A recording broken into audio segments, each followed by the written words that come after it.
Multiple times a year, Louisiana Farm Bureau staff and volunteers travel to Washington, D.C. to represent farmers and ranchers across the state. The hope is to create a better future for the ag industry. As TWILA's Josh Meeks shows us, 8 young farmers and ranchers recently met with congressional staff in the U.S. House and Senate, discussing their challenges and successes. There are thousands of moving parts in the federal government, each one having an impact on the next and so on, until it reaches the end result, in this case, the average farmer. These young farmers and ranchers from across Louisiana are hoping to change out some of those moving parts to make a better end result for all in agriculture. My problems on my farm is not the problems on my neighbor's farm. They may have some different problem, and maybe we can't all get together at the same time. This group headed to Washington, D.C. to meet with 6 of Louisiana's 8 congressional delegates.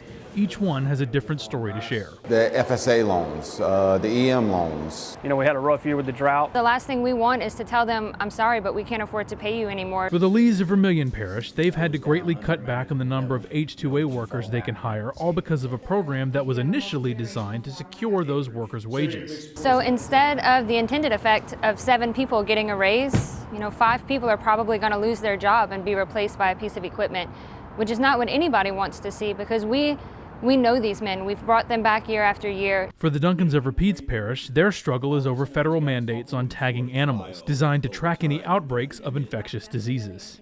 It's for the better traceability. We need to know, if something happens, we need to know where it came from. But we got to go about it the right way. If you're going to tell us we need to do something, we need a little help doing it. For the Gerasses of St. Landry Parish, they traveled to shine a light on an emergency loan program that's so backed up it could take over a year to get money. I was told that it was going to take a lot of time before I may even see a dollar. My bills are due now. You worry every day. It's like, should I spend this money on this personal thing? My kids playing after school sports. That's something that we had to really consider. Like, do I spend $100 on my kids going to play baseball? These concerns don't fall on deaf ears. Just hours after speaking with the House Ag Committee, the Gerasses were told the committee would look into the backlog of emergency loans to speed up the process. And this is not over and done with. It's not a one-stop shop. It's a constant evolution. There's always going to be another farm bill. There's always going to be more appropriations. It's a constant ongoing thing, which is why Farm Bureau needs to continue its back and forth trips to Washington, D.C. to enact these changes. From Washington, D.C. for This Week in Louisiana Agriculture, I'm Josh Meeks. Preparing farmers and ranchers to discuss their issues directly with members of Congress and their staffers is a goal of Farm Bureau. While those young farmers and ranchers know how things work on their farm, it helps to arm them with knowledge about how Washington, D.C. works. That's where members of the Farm Bureau staff come in. When Robert and Rachel Duncan walk through their soybean fields in Boyce, Louisiana with their daughters, they know agriculture policy established more than 1,000 miles away in Washington, D.C. keeps their farm profitable. That's why the Duncans, along with other members of the Louisiana Farm Bureau Young Farmers and Ranchers Committee, spend time at American Farm Bureau to learn about the issues facing agriculture. With a debate on a new farm bill starting soon, AFBF Director of Government Affairs Joe Gilson lets them know why their voice is especially important this year. Louisiana punches way above its weight in political power, especially in the ag community. So Louisiana Farm Bureau members can really have a big say in if this farm bill gets done. The message these young farmers and ranchers are encouraged to carry is get a farm bill done soon. Speaker Johnson just came out and said we need to get a farm bill done in March. And Farm Bureau, we want to get that done and do everything we can to help him get that farm bill done in March. If it slips too far past March, we're going to run into election year politics, and we have members who will go back to their district and campaign.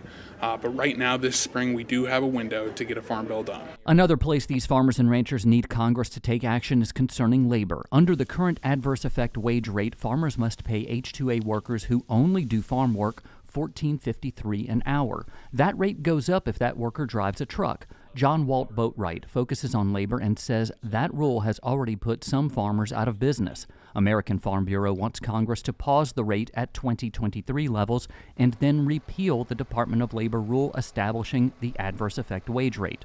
Boatwright says Louisiana is positioned to make that happen. Louisiana, unlike any other state, has a real opportunity here.